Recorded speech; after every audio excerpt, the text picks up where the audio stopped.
Slater Gordon is one of our largest positions.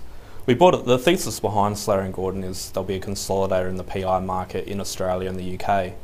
And the real catalyst for us was in the UK when the Jackson reforms were implemented a few years back.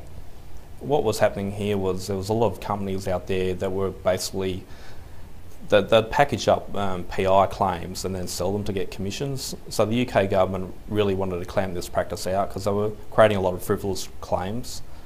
So what happened was all these low quality companies and these commission marketing companies ceased existence.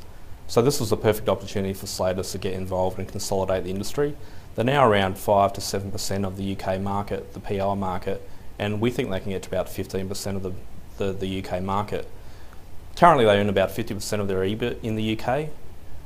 This is going to be a positive tailwind because we think with the UK interest rates going up, we'll see appreciation of the pound. So we think the translation effect will be an added tailwind over the next 12 to 18 months. Okay, very good. And how long have you guys had this position, and what sort of time period do you anticipate holding it, or what's the exit, or when does the thesis sort of run its course? Sure.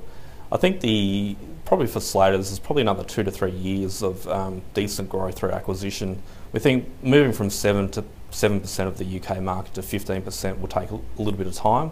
So we think the earnings will keep growing over the next 2 to 3 years at quite a significant pace. So I've done valuations around DCFs and the like, and you can sort of get $7 plus on this stock quite easily. And it's trading at? About $5.80 today. Okay. Major threats to the business?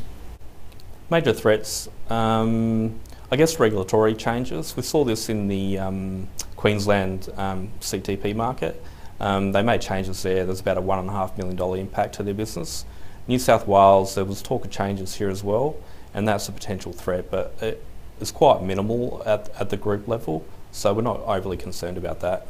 Okay, and a falling Aussie dollar is a bonus rather than a catalyst? Yeah, just an added bonus. We like to have stocks with diversified revenue, and at the moment, anything with overseas earnings, we think there'll be a nice tailwind when the Aussie dollar depreciates.